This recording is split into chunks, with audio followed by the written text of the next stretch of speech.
حضرت مولا مشکل کشا علی المرتضیٰ کرم اللہ تعالی وجہہ الکریم جب گھوڑے پر سوار ہونے کے لیے تشریف لاتے تو ایک رکاب میں نہیں کہ ایک پیڈل میں اپنا پاؤں مبارک رکھتے ہیں.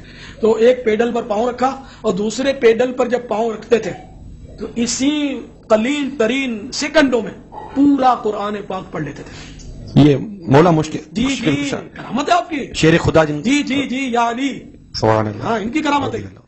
مولا علی علیہ السلام کے بارے میں کہا جاتا ہے کہ وہ گھوڑے کی ایک رکاب میں پاؤں رکھتے تو قرآن شروع کرتے، دوسری رکاب تک پاؤں لے کر جاتے، قرآن کی تلاوت مکمل کر لیتے ہوں گے. 3 دفعہ سورہ اخلاص پڑھتے ہوں گے. باقی تو یہ پاسبلٹی نہیں ہے اس طریقے سے، نہ نبی علیہ السلام نے اس چیز کی اجازت دی ہے، نہ آپ نے کوئی ایسا معجزہ کر کے دکھایا ہے. ایسی تو کوئی بات نہیں ہے. اس کے الٹ بخاری مسلم میں ملتا ہے کہ تم میں سے کسی کی استطاعت ہے کہ وہ ایک رات میں تہائی قرآن پڑھ دے. صحابہ نے کہا کہ کون اس کی استطاعت رکھے گا؟ تو آپ نے فرمایا سورہ اخلاص پڑھ لو، یہ تہائی قرآن کے برابر ہے. تو وہاں تو کسی صحابی نے نہیں کہا کہ امام حنیفہ نے ایک ٹانگ پہ 15 سپارے پڑھنے ہیں بعد میں خانہ کعبہ میں کھڑے ہو کے، اور دوسری ٹانگ پہ 15 سپارے پڑھنے. امت کے اندر بڑے عابد جو چند گزرے ہیں ان میں سے امام حنیفہ رحمہ اللہ تعالیٰ ہے. زندگی میں 55 حج کیے اس شخص نے، اور ایک حج کے موقع پر وہ خانہ کعبہ کے متولی کے پاس گئے جس کے ہاتھ میں چابی ہوتی ہے، شیبی خاندان کے. کہنے لگا میری درخواست یہ ہے اگر آپ اجازت دیں تو میں کعبے کے اندر جانا چاہتا ہوں. اسے تالا کھول دیا.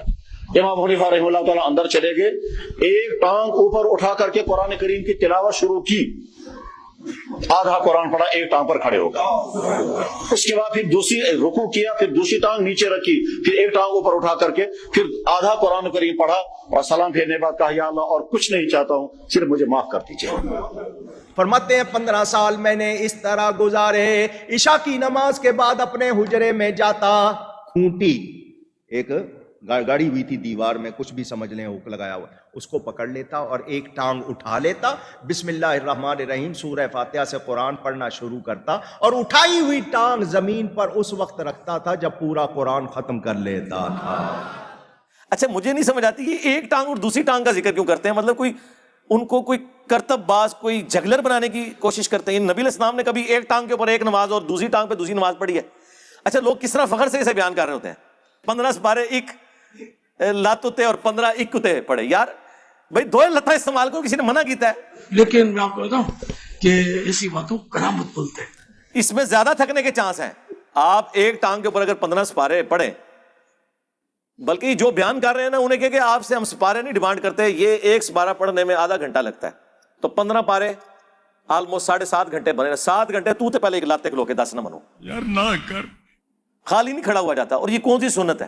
یہ ضرور سنت ہے کہ نبی علیہ السلام اگر قیام کے دوران تھک جاتے تو ایک ٹانگ پہ تھوڑا وزن ڈال دیتے، یہ نہیں کہ دوسری ٹانگ اٹھا لیتے تھے.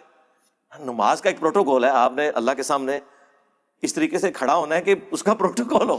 یہ کون سا تماشا کہ لات چکی ہے؟ کچھ حیا کر، ایک لات اٹھا کے ایک لات چک کے تو بندہ کھڑا بھی نہیں ہو سکتا. یقین کریں بندہ تھک جاتا ہے.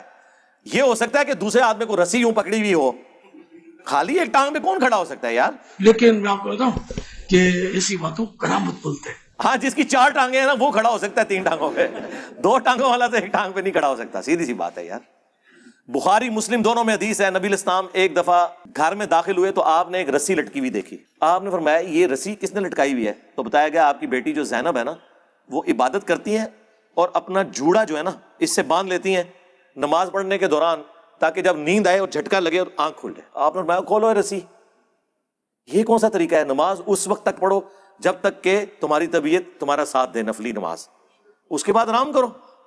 اللہ کے نبی علیہ السلام نے تو وہ رسیاں بھی کھلوا دی ہیں، اپنی بیٹی کی رسی، یہ بخاری مسلم دونوں میں ہے، جو انہوں نے اپنا جوڑا باندھنے کے لیے لٹکائی ہوئی تھی کہ مجھے جھٹکا لگے تو میں پھر دوبارہ نماز شروع کر دوں. اس طرح کی زبردستی کی نمازیں تو اللہ کے نبی نے پسند نہیں کی ہیں. جو رسیاں کھلواتے ہیں، یہ ٹانگ ایک ٹانگ والے جو یہ مرغے اور مرغابیاں جب کھڑے ہوئے نمازیں پڑھ رہے ہوں گے، ان کے ساتھ وہ کیا کریں گے؟ کیا دین بنایا ہوا انہوں نے. تو وہ تہائی قرآن کے برابر ہے سورہ اخلاص. تو اس میں یہ آج بھی ممکن ہے کہ آپ ایک رکاب میں پاؤں رکھیں اور دوسرے میں رکھنے سے پہلے پورے قرآن کا ثواب حاصل کر لیں 3 دفعہ سورہ اخلاص پڑھ کے، تو انشاءاللہ مل جائے گا.